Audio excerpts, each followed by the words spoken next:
I'm ready for this train wreck, are you? Dungeon Masters of Reddit, who is the single worst player you have ever put up with, and what in-game consequences did they suffer, if any? Part 1. I once rolled a character with stats so low the DM made me a carrot. Sad face. I ran a campaign set in the Industrial Revolution, but with a light steampunk twist.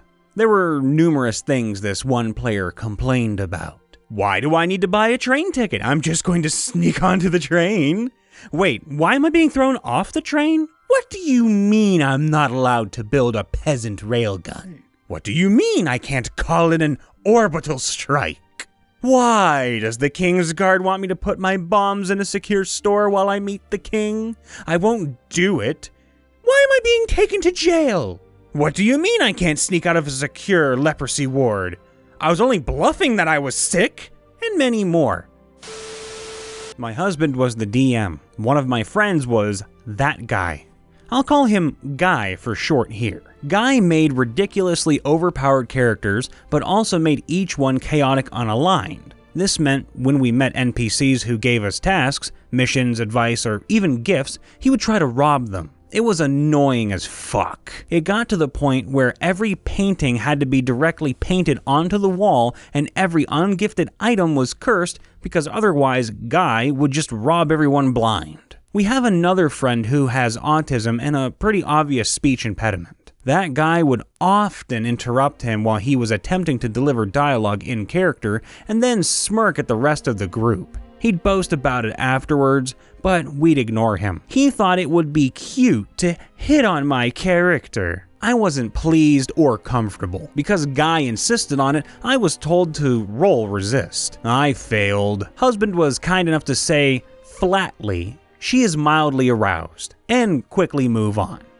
Guy tried to keep going, but we all told him to knock it off. He wanted to be DM very badly. We let him once. Every NPC and enemy was overpowered, and he took great delight in slaughtering us. Each round took forever because he had so many characters to get through, and each time he got to a player, one of Guy's enemies had a special trick to stop us doing a bunch of stuff. Me and another player got so bored we brought out books to read at the table. Rude, I know, but it really was unbearable. Guy's life wasn't very interesting outside of our games. He was an unemployed high school dropout. He didn't study, he didn't have any other hobbies except anime and video games, and he lived with his parents.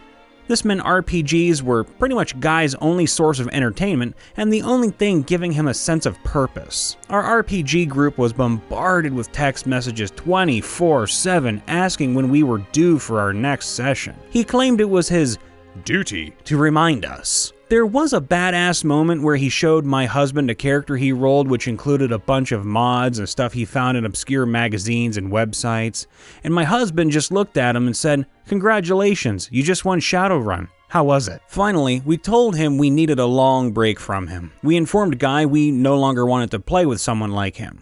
Guy wasn't happy, but he seemed to take it well. There was so much crap he did that I really only just skimmed the surface. He really was hell to play with. It sucked so bad. Eventually, Guy encountered his own that guy and learned some humility. He still isn't exactly a joy to play with, but he's much better than he used to be.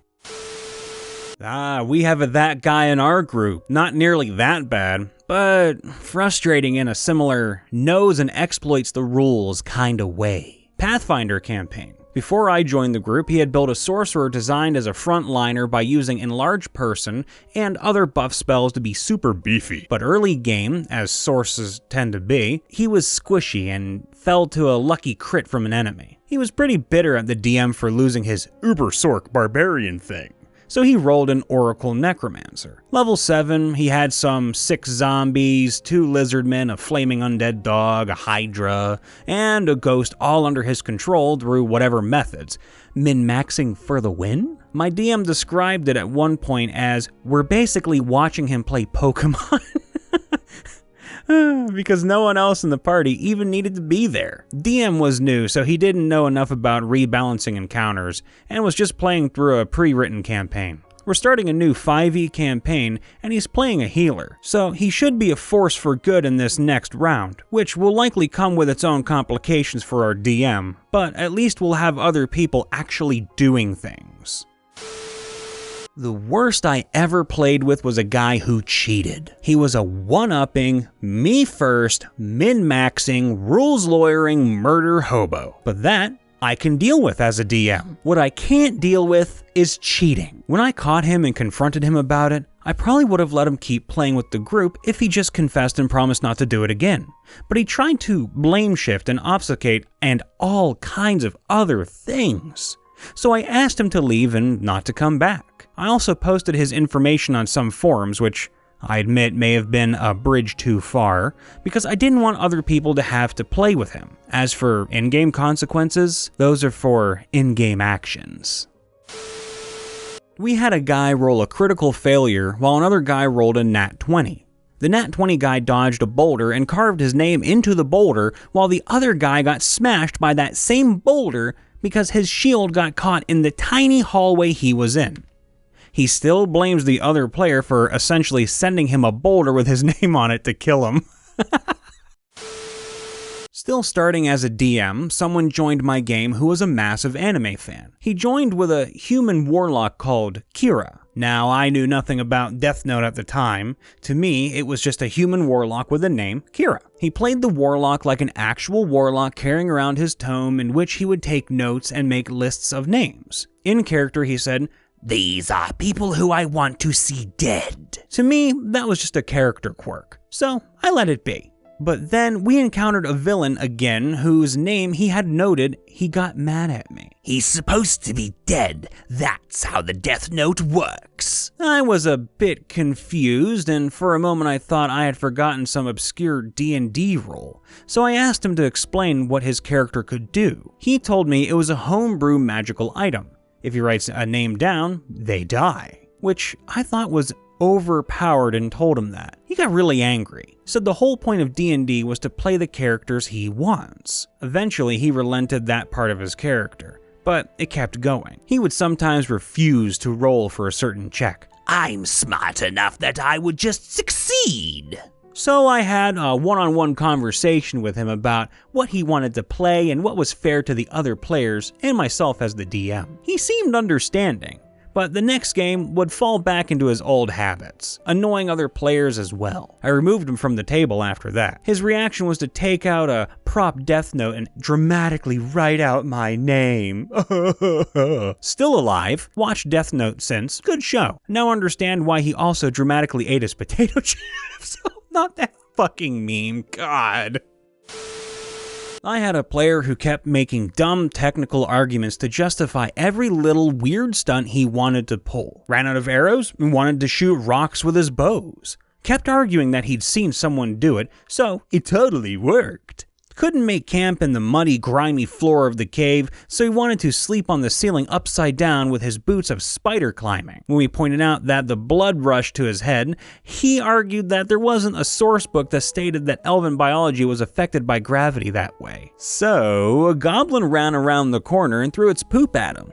He exploded, and we pointed out that there wasn't a source book that stated goblin poop didn't double as volatile explosives when thrown at upside-down sleeping elves. My friend was constantly trying to kill the other characters for their loot and ended up being left behind. He died literally his next turn. Not D&D, but a fate-based game. Character was based on a gambler with a minor ability to alter chance. The player was an absolute asshole. I'm all for open-ended storylines, but we had all decided to play a campaign our DM had spent a ton of time putting together. If he failed to throw, he started trying to undermine the other player's actions, so we all fail together. He'd leave the location or quest and refuse to participate because it fits my character, but insist on doing throws for all of his random bullshit actions. In my opinion, we did an okay job finishing out the campaign, but he wasn't invited to the next one, which was awkward because all 5 of us lived in the same house. He didn't talk to us for 2 months and then moved to Texas from Michigan. Only one member of the party talks to him on occasion, and apparently he just refuses to acknowledge that we existed. This was a few years ago. I had started up the Age of Worms campaign. I contacted all of my old friends from high school and we were going to play like old times. Most of them I had kept in touch with. The only one I hadn't kept in touch with turned out to be the troublemaker. For the purpose of this story, we'll call him Frank. We start up the game. Game consists of 6 players, including myself. We get through the first module without much trouble. Frank likes to talk shop, and will talk everyone's ear off. No biggie, not like I'm any better. He, however, started on the next session trying to push his weight around us like he did in high school. See, in our little clique of friends, the person who was actually the voice of the group was him. I thought nearly a decade of being out of high school and married that he would have changed into a sensible adult. I was wrong. Well, he started to verbally be a douchebag to one of our players. This lasted a few sessions until the last one. The last one, he physically swung at the player. It was something over the game on how something was role-played, and Frank got pissed and swung. I stood up to tell him that I would not put up with that shit in my house. However, I didn't get the chance to. To this day, I think this was so cool. The only person at the table that didn't go to school with us was James. James is 6'4", a farm boy who worked nights as a bouncer. Before I could say a word, he was up and restrained him. He said something along the lines of, "How dare you do that shit as a guest in someone's house?" He told him to leave before he got physically thrown out of the house. Frank left, and we continued to play the campaign. He was the first person I've had to ask to leave, but sadly, not the last. Hey everyone, Brian here. Just wanted to do a little check-in before the video is totally done. Now, I know times are getting rough out there, and a lot of us are dealing with things we can't even begin to describe, and some of us don't even want to admit are going on. We have anxiety, depression, general feelings of being alone, and just being stir-crazy indoors. Now, while not everyone is affected by this quarantine and pandemic the same way, I know we're all suffering to some degree. So, I'm going to be asking the big boss, Mr. Ripper himself, to put something I made in the description below. It's a pseudo-meditation guide of sorts. I made it just in case anyone out there needs a helping hand in relaxing during this crazy time. So yeah, it's there if you need it. Have a listen, and let me know in the comments if it's any good. I promise, at very least, it is calming. Anyway, thanks for tuning in. Be safe out there, ladies and gentlemen. Be happy, and we'll see you next time, right here, same channel. Have a good one.